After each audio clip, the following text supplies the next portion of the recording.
La cuarta operación entre conjuntos se denomina diferencia simétrica. Su símbolo es la letra delta del alfabeto griego. Como podemos observar, aquí está la definición de la diferencia simétrica. Símbolo delta, diferencia simétrica, es la cuarta operación entre conjuntos. Tenemos entonces que la definición simbólica sería la siguiente.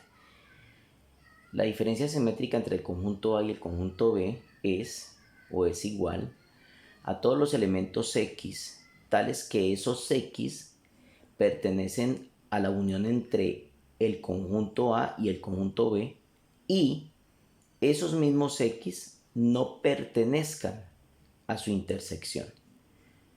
Entonces es muy importante, miremos el gráfico. Si observamos, aquí tenemos el conjunto A, aquí tenemos el conjunto B y realizamos su unión, pero la unión abarcaría absolutamente todo.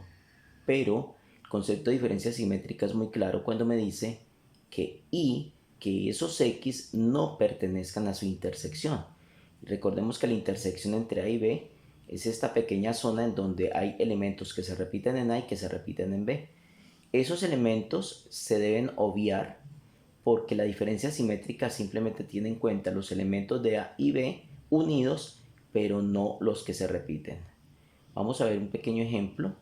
Tenemos entonces aquí el conjunto A con los elementos del 1 al 9 y tenemos el conjunto B con los números impares hasta el número 15 desde el número 3. ¿Sí? Entonces observemos que esos son los dos conjuntos. Si hacemos la intersección, que es lo primero que se debe hacer para encontrar la diferencia simétrica entre A y B, si hacemos su intersección, nos vamos a dar cuenta que los números que son intersección entre A y B son el 3, el 5, el 7, el 9, que son los números que se repiten en A y en B. Cuando ya obtenemos la intersección entre A y B, ahora sí obtenemos la diferencia simétrica, que van a ser todos los demás elementos unidos obviando esa intersección, o sea, sin tener en cuenta la intersección. Entonces los números serían el 1, el 2, 4, 6, 8, 11, 13 y 15.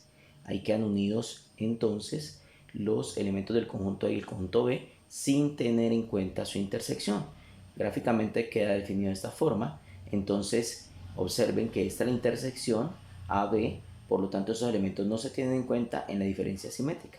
Solo se tienen en cuenta los elementos de A unidos con los elementos de B que no hagan parte de esa intersección.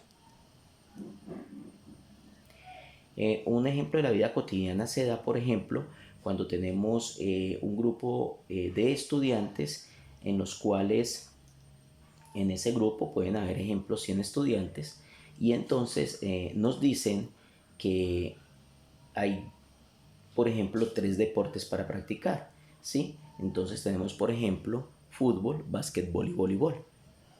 Es importante tener en cuenta que nos dicen que debemos tener en cuenta básicamente aquellos alumnos o personas que practiquen solo uno de cada deporte, ¿sí? Para conformar un grupo para ir a jugar unos juegos, ir a jugar o a participar en unos juegos nacionales. Pero entonces se tiene en cuenta solamente aquellos alumnos o personas que participen o que practiquen un solo juego. O sea, no puede haber ningún individuo que vaya a participar en 2 o en los 3 juegos, ¿sí? Fútbol, voleibol y básquetbol. Entonces, solamente irán aquellos alumnos que juegan una o que hacen una sola actividad de las 3, pero no puede participar en 2 al mismo tiempo o en las 3 al mismo tiempo. Entonces, esa vendría siendo la diferencia simétrica. Son aquellos elementos o aquellos estudiantes que solo participan en una actividad, pero todos se van a unir para ir a jugar, o sea, para participar en unos juegos nacionales.